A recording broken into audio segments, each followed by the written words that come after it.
समस्याओं को, उनकी मांगों को ये अपने स्तर से सरकार के समक्ष उठाते रहे। सड़क, पुल परियोजना इत्यादि में उनका सहयोग रहा था।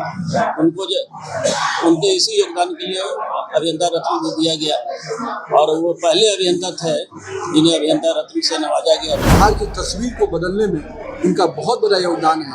उनके योगदान को भी हम सब कोई अभिनंदन करते हैं। याद करते हुए सभी अभियंताओं को इस दिवस की बधाई देता हूं और बिहार अपने अभियंताओं पे गर्व करता है। बिहार सरकार जिन्होंने बिहार के इंफ्रास्ट्रक्चर को इस प्रकार से इस मुकाम तक पहुंचाया है और कहीं ना कहीं उनके मेहनत और परिश्रम का परिणाम है कि आज बिहार का इंफ्रास्ट्रक्चर ग्रोथ जिस प्रकार से हुआ है उसके लिए उनको बधाई देता हूं और बिहार की तस्वीर को बदलने में इनका बहुत बड़ा योगदान है। उनके योगदान को भी हम सब कोई अभिनंदन करते हैं और साथ ही साथ डॉक्टर विश्वेश्वरैया जी के दिखाए हुए मार्ग पर हमारे अभियंता आगे भी बढ़ें, इसकी उनको शुभकामना दें। साहब के जन्मदिन पर हम लोग सेलिब्रेट करते हैं। ये राष्ट्रीय अभियंता दिवस के रूप में मनाया जाता है। डॉक्टर विश्वेश्वरैया एक बहुमुखी प्रतिभा के अभियंता थे। इनके द्वारा जो है काफ़ी संख्या में बैरेज, डैम, सड़क, पुल परियोजना इत्यादि में उनका सहयोग रहा था। उनके इसी योगदान के लिए अभियंता रत्न दे दिया गया और वो पहले अभियंता थे जिन्हें अभियंता रत्न से नवाजा गया था। उन्हीं के यादगार में हम लोग सेलिब्रेट करते हैं ताकि हम लोग अभियंतागणों का मनोबल बढ़ा रहे और अच्छे से हम लोग विकास के कार्य में अपना योगदान दे सकें। अलग-अलग क्षेत्र से इंजीनियर यहाँ पर आए हैं, क्या कहना है उनके बारे में?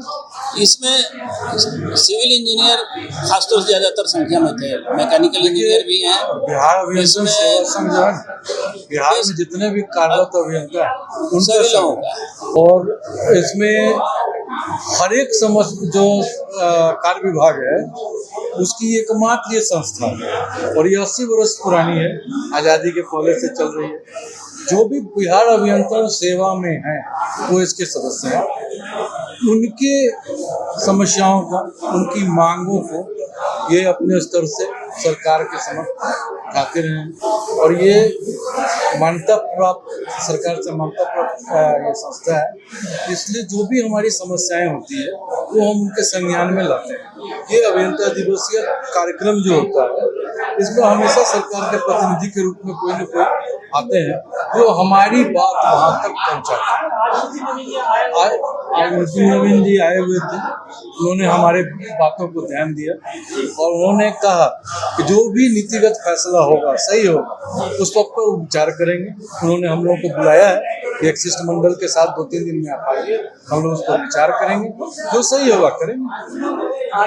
बहुत पॉजिटिव रिस्पॉन्स रहा। बिल्कुल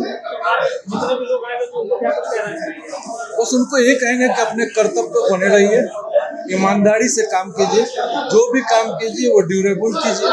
जो गलतियां तो होती हैं, गलतियों से सीख लीजिए और उसको सुधारिए।